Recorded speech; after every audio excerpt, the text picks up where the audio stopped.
Halo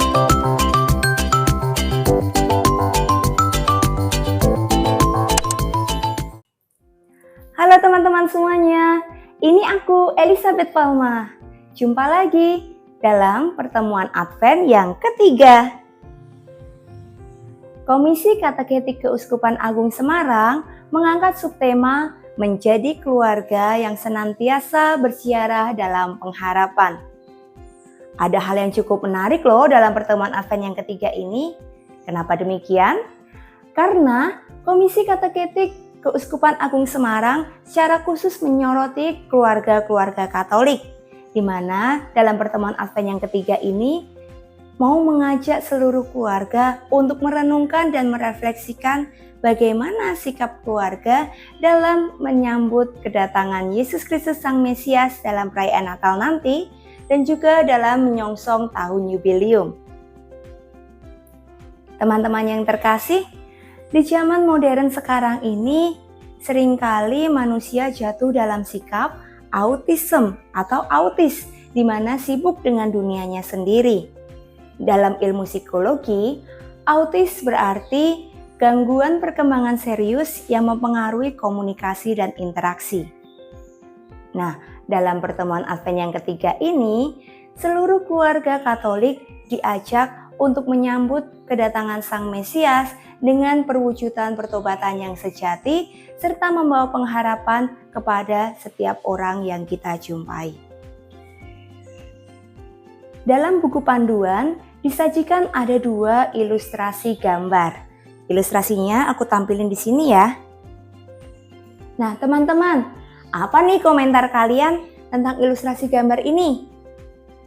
Ada perbedaan yang cukup signifikan ya dari kedua gambar ini. Gambar ini mau menunjukkan adanya suatu perbedaan tradisi keluarga zaman dulu dan tradisi keluarga zaman sekarang. Kita dapat melihat dalam ilustrasi gambar yang pertama, yaitu tradisi keluarga zaman dulu.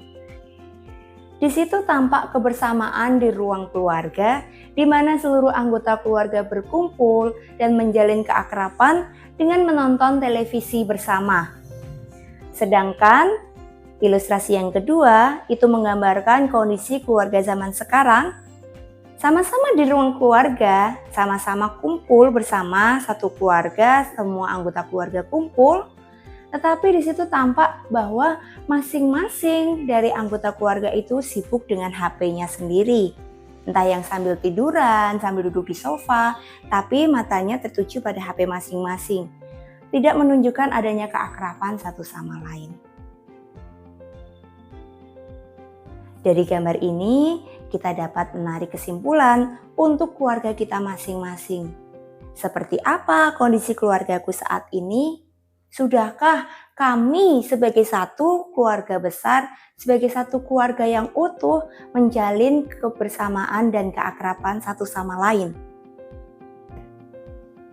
Injil Lukas bab 3 ayat 10-18 yang menjadi acuan kitab suci dalam pertemuan Advent yang ketiga ini menyerukan pertobatan yang bukan hanya soal antara pribadi kita dengan Tuhan, tetapi bagaimana pertobatan itu diwujud nyatakan dengan sikap kita terhadap sesama.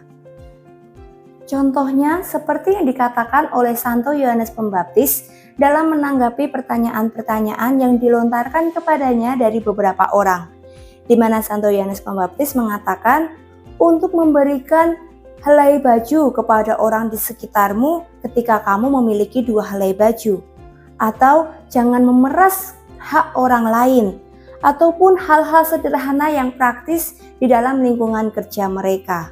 Seperti itulah wujud pertobatan yang sejati adalah sikap nyata terhadap sesama kita. Menjadi satu poin yang penting yang dapat kita cermati dalam Injil Lukas ini, Santo Yohanes Pembaptis menggambarkan dengan begitu jelas bagaimana kedatangan Tuhan Yesus sebagai akhir yang bahagia bagi orang yang melakukan laku tobat. Baik teman-teman yang terkasih, saat ini aku mau ngajak teman-teman untuk melakukan praktek sederhana. Saat ini kita mau membuat jurnal kecil terkait dengan perjalanan keluarga kita selama 1 tahun yang telah kita lalui ini.